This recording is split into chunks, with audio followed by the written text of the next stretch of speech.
Hello, dear listeners. The team of People Doing Physics is taking a short break this summer, and we'll be back in September with new guests and more physics chat. To help you wait, we've selected a couple of previous episodes we wanted to share again with you. We start with our panel episode with 3 undergraduate students, which comes out just as we are about to welcome once again hundreds of potential new students for the University of Cambridge Open Days. This episode was recorded in June 2023, with Misha Fockert and Armaan Shaikh, who were just finishing their second year, and Ming-Shau Liu, who had just graduated from Cambridge after his 4th year. We'll leave you with them and their very open and unfiltered views on their time and experience of studying physics at Cambridge. We hope you enjoy it, and if you do, don't forget to rate it or leave a review on your favorite podcast app.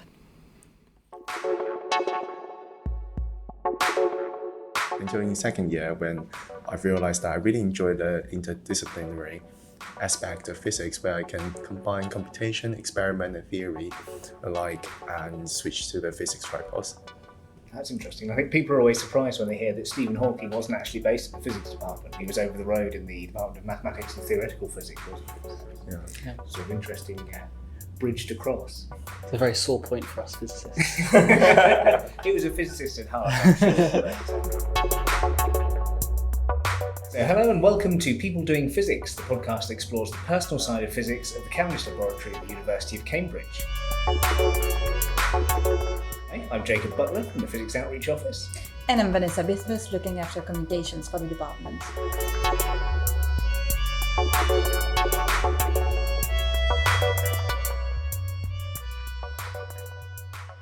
This is July, and the streets of Cambridge burst with sun and excitement as students let a communal sigh of relief now that the academic year is over.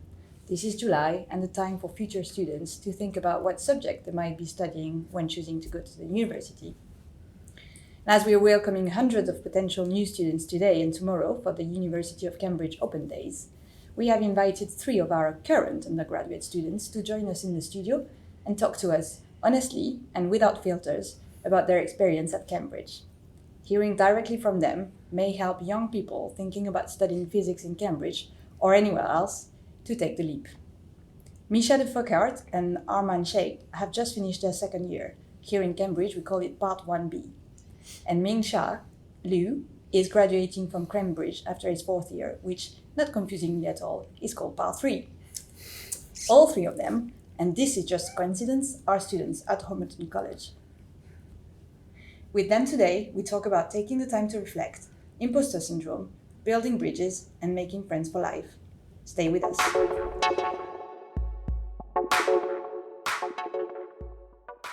So firstly, welcome to you 3, Misha, Hiya.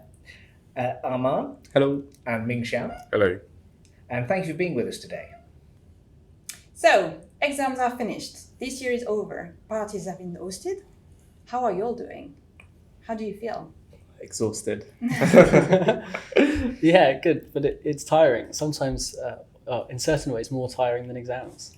Yeah, because with exams, it's like adrenaline's pumping. You just sort of like work, sleep, and then now we've got here. It's like, now what do we do? You know, just sort of lying there. Yeah, I suppose you don't really feel the stress during the exam with the adrenaline pushing you forward until at the end and there's a sudden crash because suddenly everything's over. All the things you've been working for the past few months is just finished. Do you have any plans for the summer? Nothing concrete. I'm going home tomorrow, which is nice, and I think I get to properly relax once I go home. But otherwise, no. I'm gonna take it easy.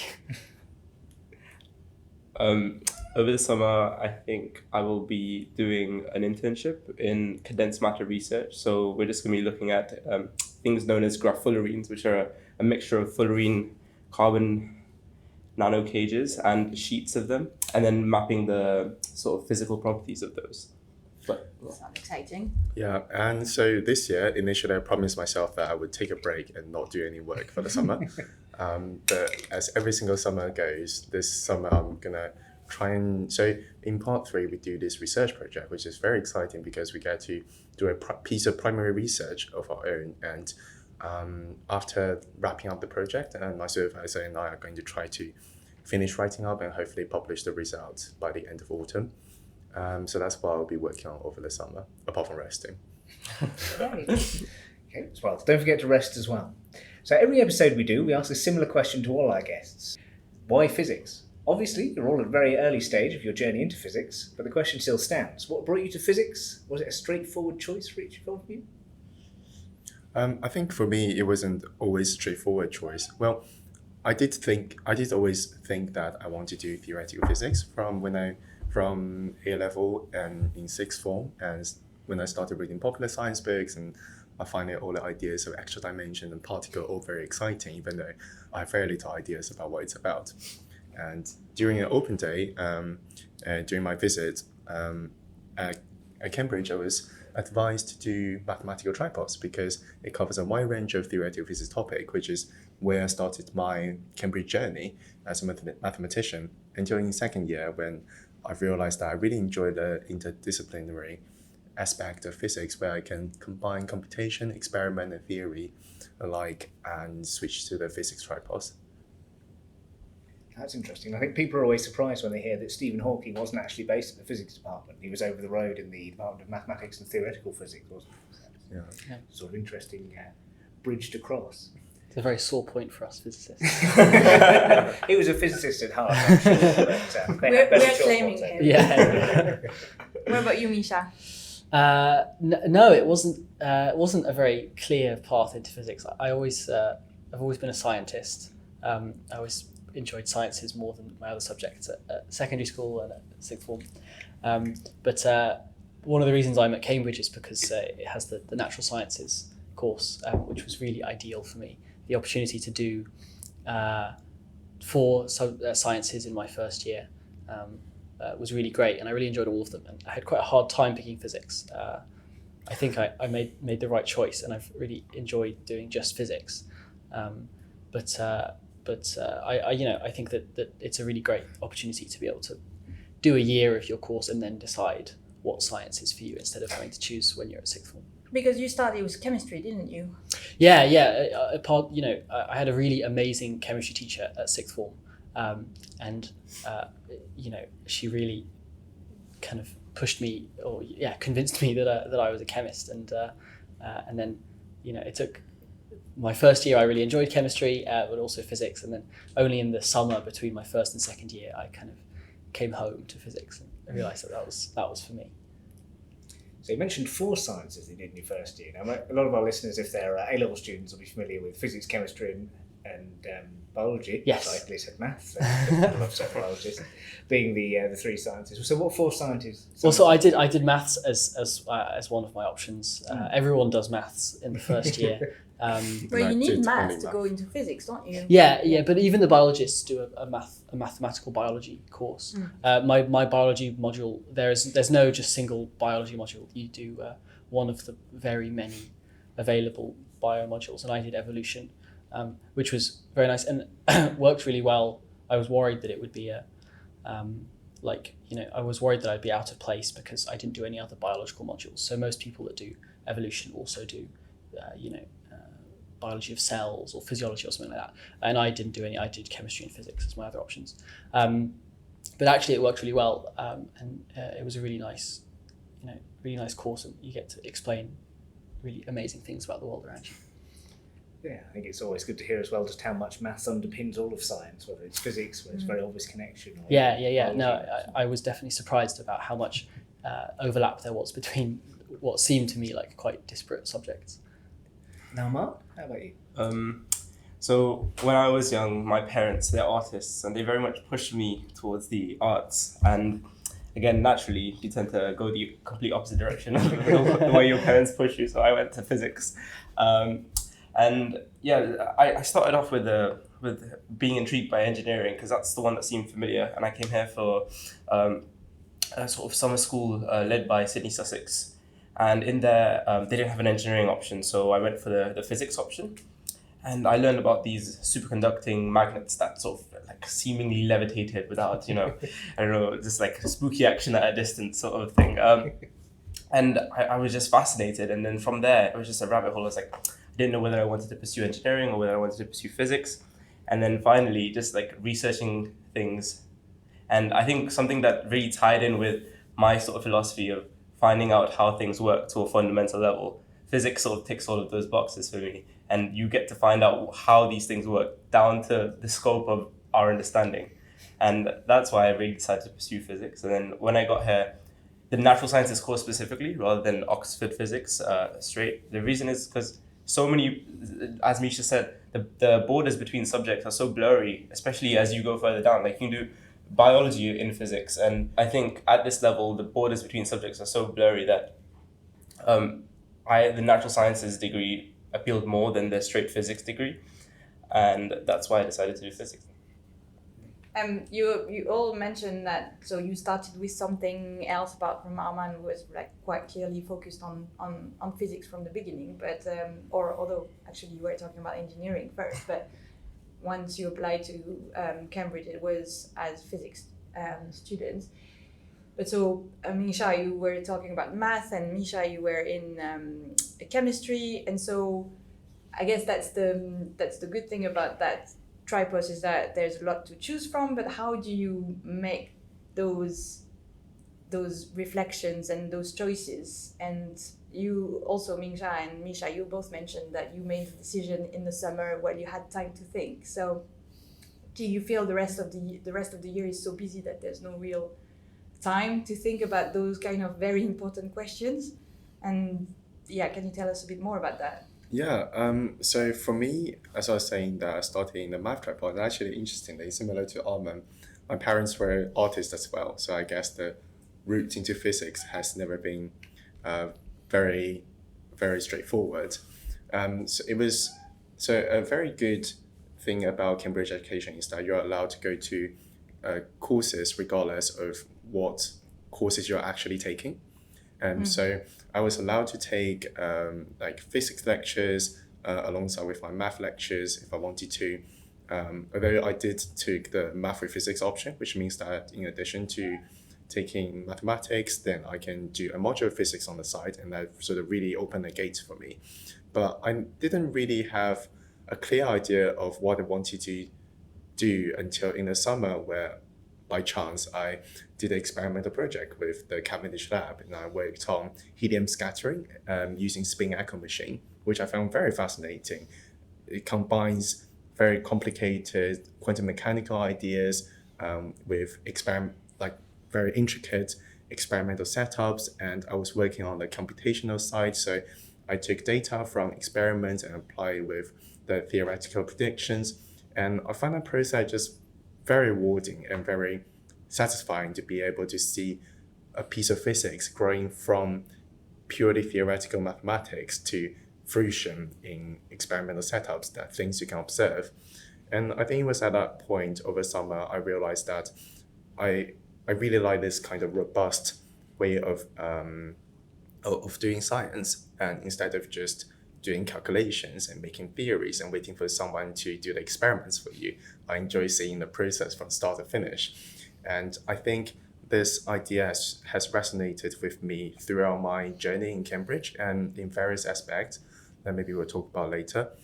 But it was, as you said, during term time, your time is stretched quite thin, given the amount of work you have to be able to keep up and to learn all the content.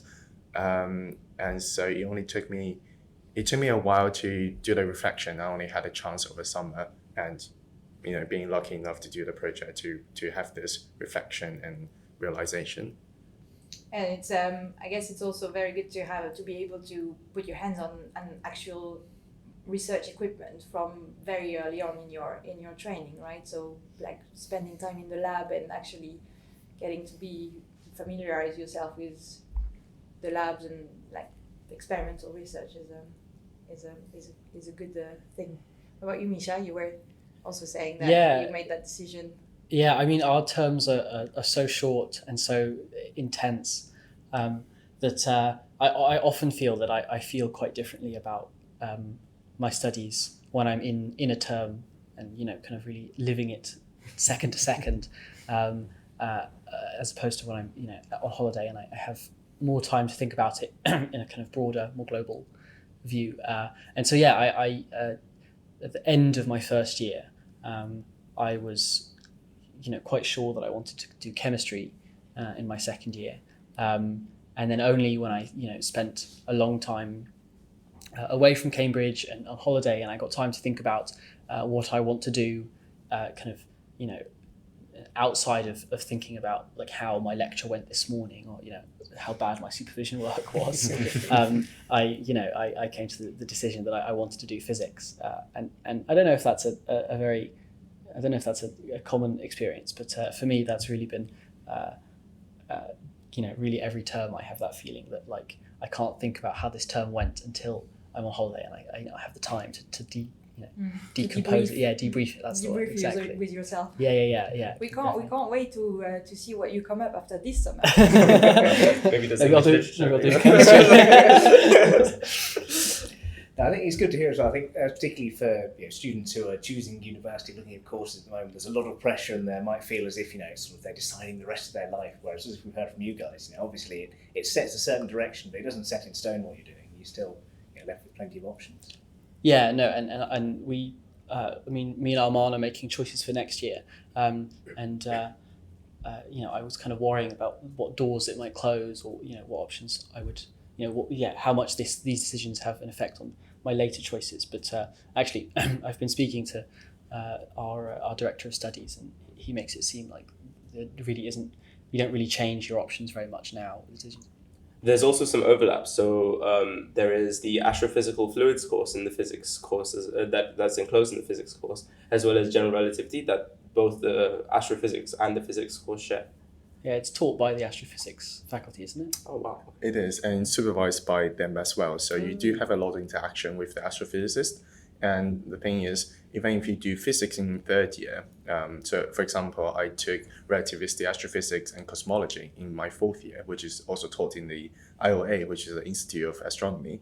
So yeah, I think I really agree with what Armaan said about, choosing the choice you make doesn't determine, it doesn't close doors for you. You still have lots of options. And then, you can do if you do even if you do one or the other, you can change in your fourth year again, and you can do, even if you do third year physics or astrophysics, you can change for your masters. You can do the other one if you want to.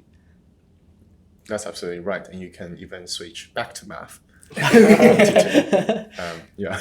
So you kept that door open just in case. Yes. but the main thing is that the natural sciences degree itself will arm you to make these changes later on if you need to, and that's what it does is it makes you a much more well-rounded scientist who has the scope to go into mainly any field that you want, because you have the skills that you've acquired learning these complicated concepts in a relatively short amount of time.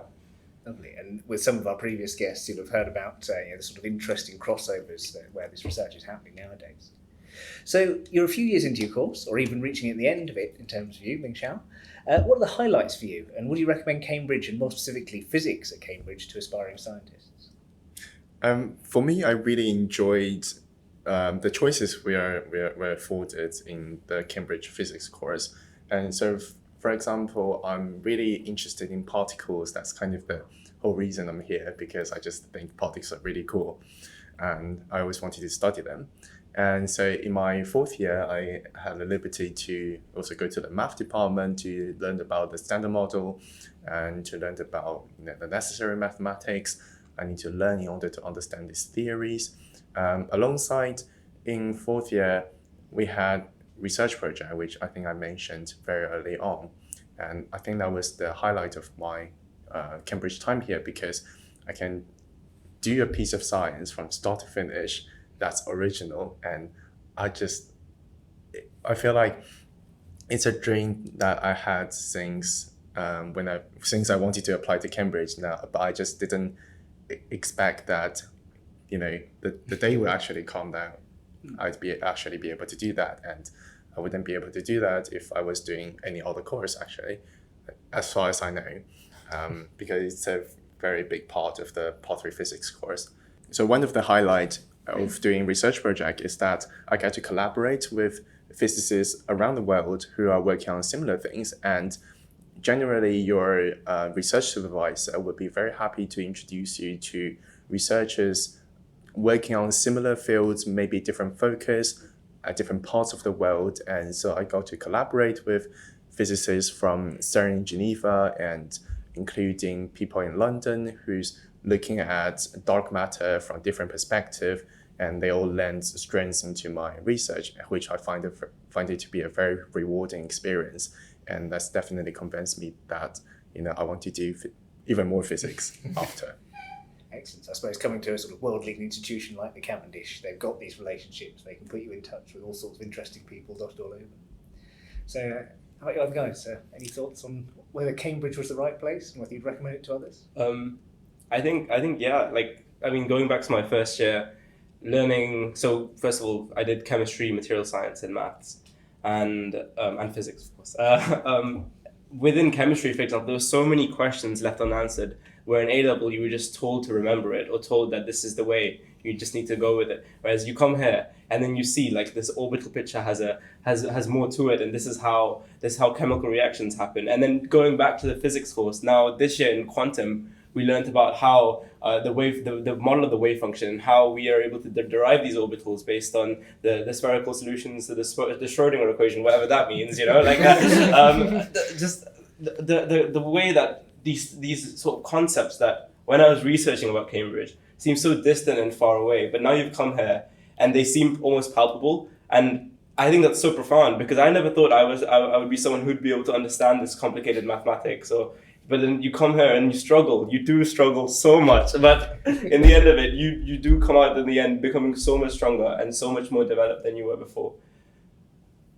Brilliant. I don't know if this is a very common opinion, but I found the second year labs, especially our first term, our Michaelmas term labs, really amazing. I don't know what I think plenty of people they're quite unpopular, but I had a really great time. I really love experiment and labs in general. I like the practical side to physics. And I think that's, I think for quite a lot of physicists, that's why we do physics and not, this is a lot what Ming said, that's why we do physics and not maths, is that we care about the experimental evidence behind things instead of just the theory and, the application. The second year labs have been really, I feel my first kind of proper, glimpse behind the veil of how, real research works, and it's been very rewarding. Okay. How do you think they differ to the first year labs then? I don't know. I think that the first year doing 4 courses in 1 year, there's not that much content that we cover in the first year, and we cover quite a lot of content, but a lot of it isn't that applied. A lot of it is building blocks for later applied courses, and then. I think that in the second year, when you start to get into the first really big meaty topics, then you can start experimenting with them, in a lab, and there's kind of more, phenomena and effects that you can explore that in the first year there isn't really to explore. I think it's nice to hear about the difference between maths and physics as you see it, because I get a lot of A-level students who say, I really like maths, but also I sort of like the bits of maths that relate to the real world. So actually you like physics. Yeah. So most of you said at some point that you struggle, especially in your first year, but found your own ways into how to deal with the workload and the pressure that comes with it. So I'm interested to know, what would you wish you had known before starting university that you could now pass on to any new students and those who are about to start applying? Google Calendar. It's something you should just get a calendar. It just makes life so easy. When I first joined, it was just sort of like, oh, I'll keep everything in my head. It's fine. I'll remember everything. All these commitments. I didn't. I ended up forgetting he was late to a lot of supers. A lot of supervisions will be late, as Misha knows.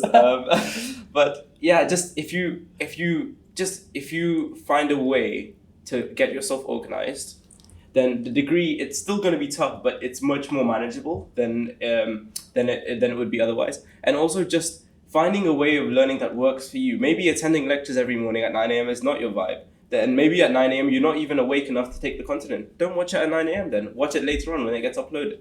And I think that's the thing that I did wrong, where it was like I tried to conform to the way that everyone learns, or somewhat everyone seems to learn best. But the first year is really about finding the way that you best learn. And I think that's what you should do when you come here, is take on that approach rather than trying to conform to what works. Even if that means missing a few super works, but make sure you try and understand, get the most out of it. Don't just make it a tick box, basically. Yeah. I'd just like to say that we want all our students to do all their work and certainly not skip anything. and suppos are like, what are suppos, Misha? Suppose a small group teachings. You have one academic, and we normally have 3 students, but it varies between 2, sometimes 1. Is the normal word supervision? Yes. Okay, yes. That's, supervisions are very specific to Cambridge, and that's one of the main benefit of being in Cambridge as well. You have Another thing, access to that supervision. Yeah, another thing very specific to Cambridge is shortening every single word. Yeah. If you say a full word, then you're wasting time that you could be spending. It's all about efficiency. You could have spent that time watching lectures. Yeah. You're talking about watching lectures. Are lectures still online, but or available online?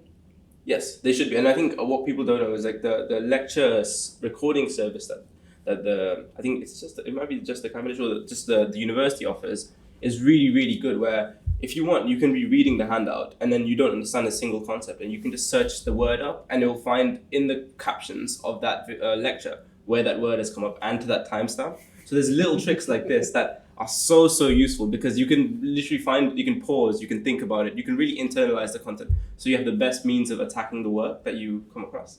So it looks like Ming-Shau, I didn't know about that. I'm in my 4th year. I didn't know about that.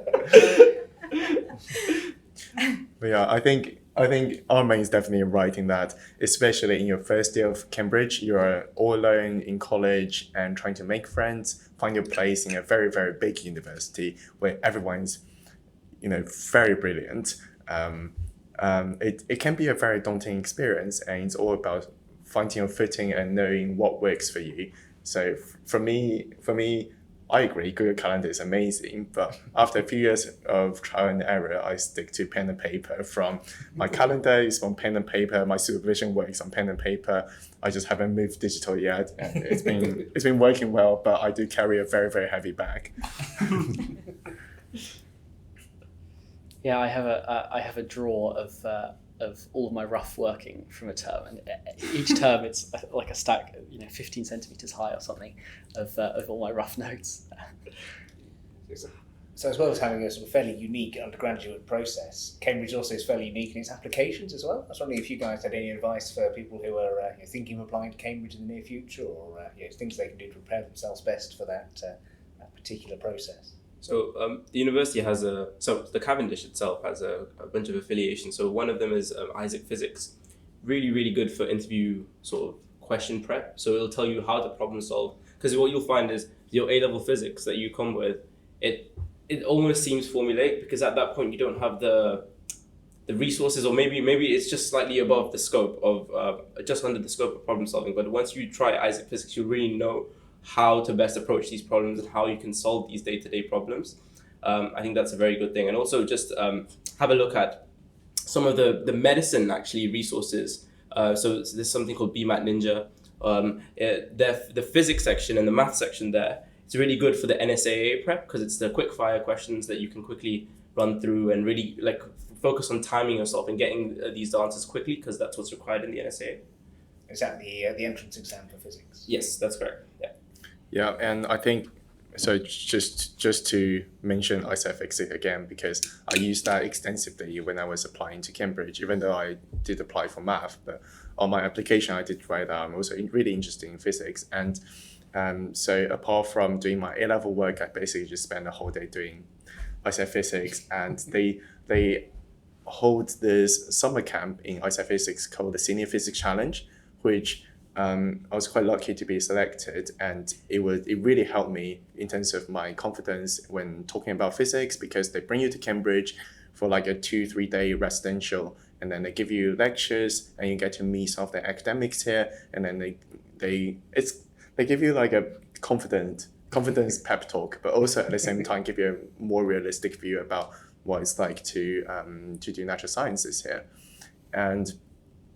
But yeah, I think to apply to Cambridge, you do have to sort of work slightly beyond what you do in A-level in terms of problem solving, and also by exploring different problems, you also show initiative that you're interested in exploring more difficult ideas.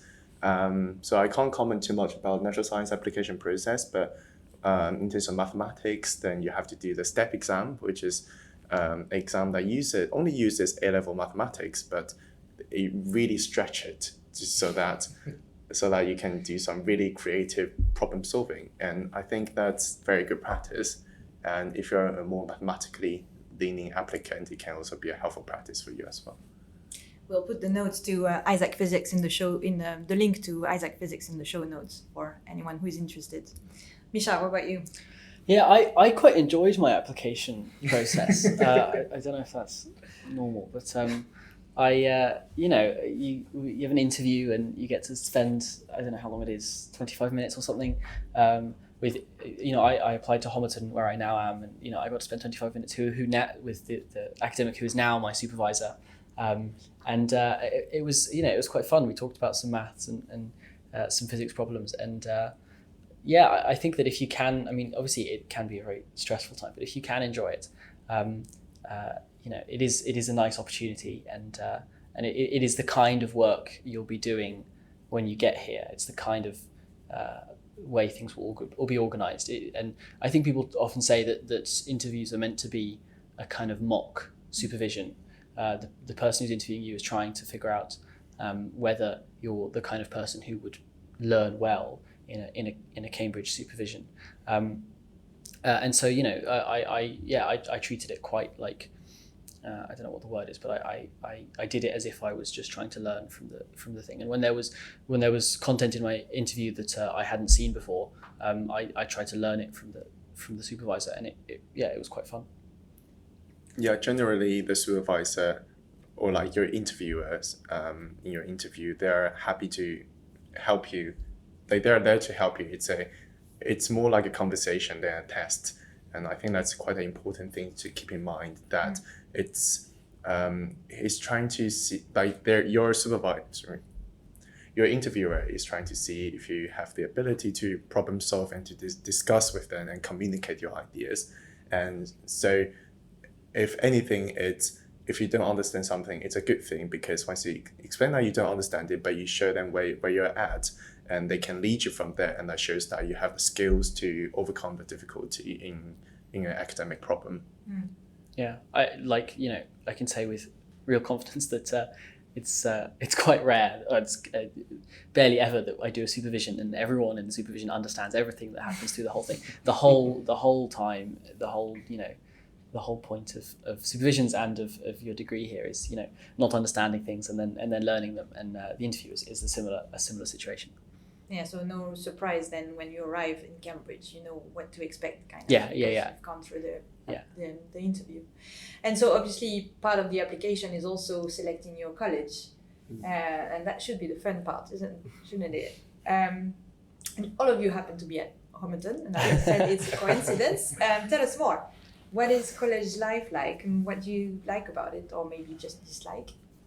So I initially picked Churchill because it was the closest one to the department, but unfortunately or fortunately, I was pulled to Homerton, which is the furthest from the department. But I'm so happy that I was, because the space, the sort of beautiful gardens, the people you meet. So Homerton is one of the bigger colleges, so has lots and lots of people from all backgrounds, all ethnicities, all religions, race, and it's just really lovely having a place that really does feel like home, that you have people to talk to, and lots of them as well. And being slightly out of center as well has its perks, because it's like you won't hear the noise from the outside. It's sort of like its own little campus. So yeah, that's why I really like Homerton. Yeah, I didn't apply to Homerton initially either. I wasn't sure what to put on my application, but because I wanted to do math, and Trinity has the most mathematicians, so that's what I put down. And so my interview process was slightly different as well. I did like a 1 hour test before my interview, and I brought my script into the interview, which lasts another hour, and I talk about problems you haven't solved. And after all that, so I was pulled to Homerton, which I'm very, very happy I got pulled to Homerton, because it's a very beautiful and not as rigid environment, if I might say, because it's more modern, and it has very modern facilities, and the people here are, I would say, I believe it's statistically correct to say that it's more diverse as well, and it's just a lot more welcoming environment. And similar to what Armaan said, is being far away from center create this like little bubble of home space, in contrast to working in a department. So I have this separation between going to town for my supervision lectures, work, and then coming back and just relax and unwind, which I don't think is afforded by every college. I like how you present the Cavendish as into town, when really most of people think that it's like the other end of the city. But yeah, we'll it's take more that. Across town to the other side. Yeah, but you also said something about life in college, having the opportunity to mix with a lot of very different people. So not being just between physics students, but being able to socialize and mix with students in, I don't know, architecture, literature, this kind of. Yeah, the way they organize accommodation in Homerton is you live with, in first year and second year, you generally live with people in your own year, but regardless of subject. So I get to meet a lot of people doing different subjects, ranging from English, architecture, physics, mathematics, and you're exposed to a very diverse ideas and background, and you truly make lifelong friends. I mean, it's quite early on in my career, but I'm hoping it is lifelong. And so the outlook, you guys also get exposed to very different outlooks in life. So some of my friends who's doing English literature wants to go into publishing, and so the things they've been looking up and being exposed to are very different from me, who wants to keep researching dark matter. But through this conversation, it makes your college experience very, very rich and just very, very fun. Yeah, I think it feels really like, a proper kind of academic life when you go to dinner and you get to talk about, I eat in the hall in college quite often, and you sit at the dinner in this beautiful Cambridge College hall, and you get to talk about the advanced physics that we're doing, and the Middle English book that the English students are reading, and it's nice, and it feels academic. So to finish off, let's look to the future. Do you know where you'd want to be in 6 months or in a few years, both geographically and professionally speaking? I think I want to hopefully branch out from Cambridge, maybe go to the States and have a new academic environment, but then come back here maybe for a PhD, because that'd be quite fun. And having a doctor in front of your name is always nice, But yeah, I think that's what I want to. For me, I think I would love to do a PhD, but I want to take more time to do research. So I'm taking a year out and researching different programs around the world, and try to, similar to what we talked about before, you have very little time to sort of reflect during term time. But now during vacation, I can do more research and prepare my application for a PhD program. Will you take time to rest? Yes, while I'm resting. Okay, good. I'm being mother-like now. It's important to take time to rest. I have no idea.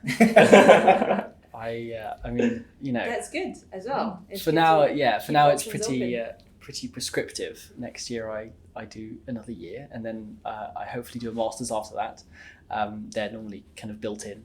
You just move naturally into the fourth year. But after that, I have really no idea. I think a PhD would be fun. I think I would enjoy one, but I haven't thought very much about it. And I don't know. I quite enjoy leaving it open until the last minute. That's fair. A final piece of advice or wisdom or warning to give to budding physicists and prospective Cambridge undergraduates. Definitely keep an open mind. The decision you make now is not permanent, and being at a good department doing things you enjoy also means that the academics and your supervisors will be there to help you branch out to things that you truly enjoy doing. So I think set aside 3 hours or 2 hours in a week where all you do is research or find out about what interests you, jump down the rabbit hole, find out, make yourself interesting, and you'll enjoy it in the process as well. And no matter where you're from, so like I never thought I'd be able to come to Cambridge, and now coming here and seeing how palpable it is, it's just driven by interest. You just have to just get in there, get interested, and you know what, your life will take you on crazy journeys, and maybe you'll end up here, maybe you'll end up somewhere else, but it'll be amazing in the end. Yeah, I think those are both great pieces of advice. I don't know what I would add to them, honestly. Yeah, I think if you come here, you'll have a great time, and physics is a really beautiful subject that will never get old. Oh, what a beautiful thing to finish on. Thank you very much to all of you for taking the time to be with us today, and of your very busy party calendars. And we hope you enjoy your summer, and good luck for your next few years in the program, and to Ming-Shau for the rest of your career. Thank you. So thanks to Misha, the Fockert, Ming-Shau Liu, and Armaan Shaikh for taking part in this episode, which has been recorded and edited by our technician Chris Brock. Check the show notes for details of what has been discussed, and if you would like to learn more about our work at the Cavendish Lab, please go to www.phy.cam.ac.uk.